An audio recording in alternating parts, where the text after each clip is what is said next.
American investors encouraged to make Malaysia as preferred investment destination.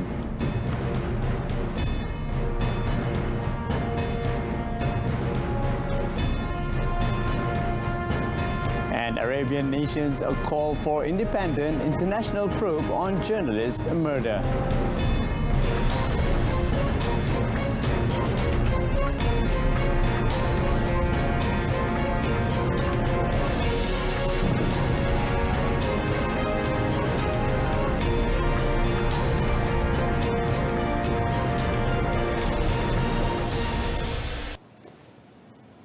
Prime Minister Datuk Seri Ismail Sabri Yaakob has invited American investors and businessmen to make Malaysia as a preferred investment destination.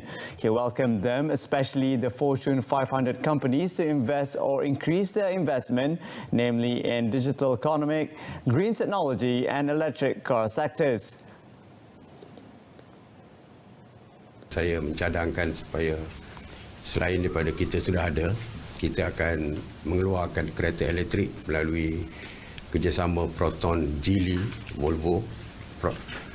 Saya juga mencadangkan supaya syarikat kereta elektrik daripada Amerika seperti Tesla misalnya membuat pelaburan di Malaysia. Jadi ini antara cadangan-cadangan kita lah supaya hubungan antara Amerika dan Malaysia dari segi perdagangan dan sebagainya dapat kita tingkatkan lagi. Dan besok akan ada beberapa tanda tangan janjian persefahaman MOU di antara Malaysia dan syarikat-syarikat di Amerika ini. The ASEAN, especially Malaysia. Dagangan dan sahabat kepada mereka. Seperti kita tahu, daripada hubungan antara Malaysia dan Amerika terjalin setelah begitu lama. Dan dari segi investment, dari segi trade dan sebagainya, Amerika masih lagi dalam top 5 dalam negara kita. Sebagai contoh, dari segi investment, walaupun dari segi pelaburan, walaupun menurun, tapi masih lagi di tempat keempat. Manakala dari segi trade, dari segi hubungan dagangan, Amerika masih nombor 2 atau 3. Jadi masih lagi penting kepada kita.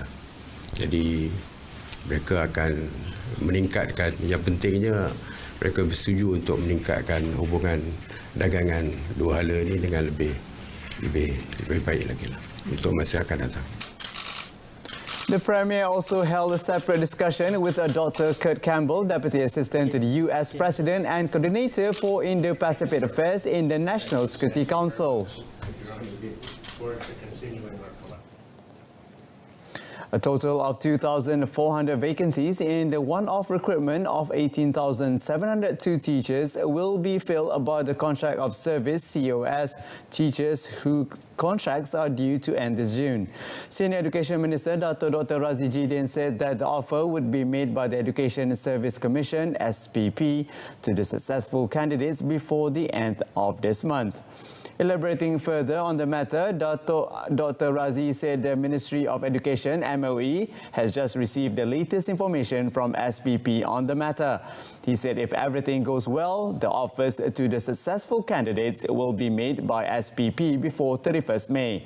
On the latest status on the one-off intake of teachers, the Minister said as of 11th May, a total of 13,770 teachers have been posted to schools nationwide. Meanwhile, for the remaining over 2,500 posts, Dr. Razzie said they would be filled by teachers teaching subjects which are difficult to fill, including English language, visual arts education, and subjects in Chinese and national type schools. It was reported that MOE and SPP were in the process of taking appropriate actions involving contract teachers whose contracts were set to expire next month. The Immigration Department expects counter operations until 10 p.m., which began yesterday, to be implemented for 3 months. Its Director General, Dato' Khairul Zaimi Daud, said this was due to the high demand for international passports applications and renewals following the opening of the country's borders on 1st April. Dato' Khairul said the operating hours at 6 passport issuing offices and immigration counters were extended to 10 p.m. while 6 others were extended until 6 p.m. p.m. beginning yesterday. The 6 premises whose operating hours were extended until 10 p.m. are Putrajaya, Kuala Lumpur, Selangor, Johor, Negeri Sembilan and Melaka, while those in Pulau Pinang, Kedah, Perak, Kelantan, Terengganu and Perlis were extended until 6 p.m. Meanwhile, the Director General said the department had adequate passport supply to face the increase in international passport applications and renewals. He said there is supply of 1.2 million passports and this is estimated to be sufficient until June. He added that on 6 May, the department issued 165,449 passports and at 7 p.m. yesterday, around 208,607 passports were issued, an increase of over 40,000 passports in 5 days. He also advised the public to make application online to speed up the passport application process and reduce congestion at counters.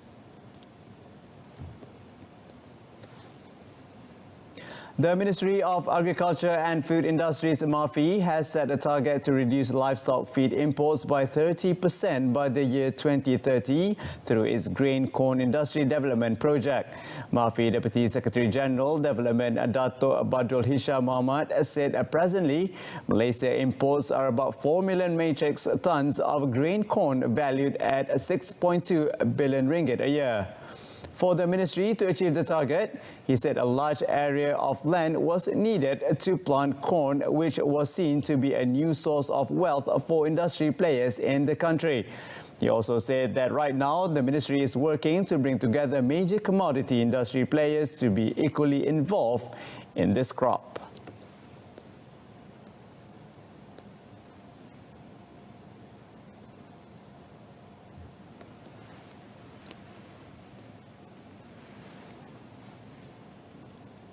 Dan kita sedang berbincang dengan pemain-pemain industri sawit sekiranya mereka dapat memperuntukkan 10% daripada tanah yang mereka ada.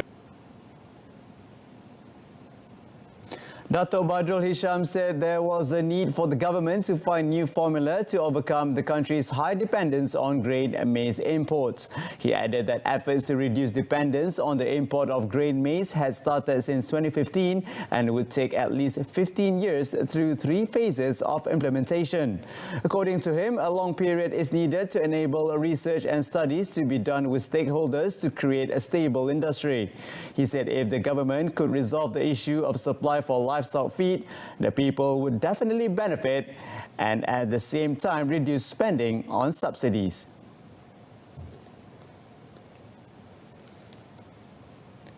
The government needs to regulate the rise in prices of goods to mitigate inflation risk. The Institute for Democracy and Economic Affairs IDS Malaysia Director of External Relations Dr. Zokri Idris said a regulation on the part of government and the relevant authorities is to mitigate rising prices to avoid hyperinflation. Elaborating further, Dr. Zokri said regulations were needed to avoid a sharp spike in prices and to ensure that the government can control the inflation rate. He said, for example, what the authorities can do is to regulate all subsidies because oil and the cost of raw materials such as fuel are very important cost components of the final product. He also said that the government needs to see how their various efforts can result in reducing inflation risk so that the issue does not become excessively worrying and that the situation is unsalvageable. Dr. Zokri said the government and the authorities must take proactive steps in monitoring the price increases to prevent abuse or manipulation by certain parties.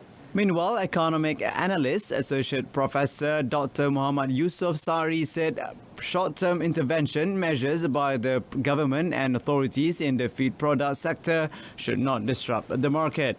Therefore, long-term intervention is needed to ensure that price manipulation by certain parties can be resolved.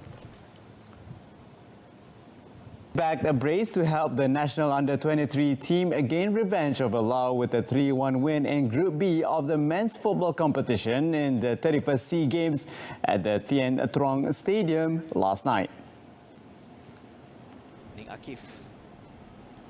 Buoyed by Saturday's win over Thailand, the national team, however, got off to a slow start against Laos yesterday and didn't create a single chance in the first 30 minutes. Then came the breakthrough in the 36th minute when a young KV Kortrijk striker Lukman Hakim, who received a pass in the box, coolly beat a defender before ramming home the opening goal. Stunned, Laos had no choice but to play a more open game, and that suited Malaysia, with midfielder Muhammad Shahid Basha seizing on the opportunity to let fly a stinger from outside the box for the second goal 7 minutes later. Laos, feeling the pressure, started to become more aggressive and made some crunching tackles, but it never faced Brad Maloney's charges, and the unmarked Lukman Hakim made it 3-0 in the 67th minute. That was his final contribution, as he had to be replaced by Muhammad Shafiq Ismail after suffering an injury. Malaysia tried their best to keep a clean sheet, but to no avail when Laos found the net through visit 5 minutes before the end of the game. That aside, the win will surely be the perfect tonic for Malaysia ahead of their remaining Group B matches against Singapore and Cambodia, as Brad Maloney's men continue their search for a place in the semi-finals.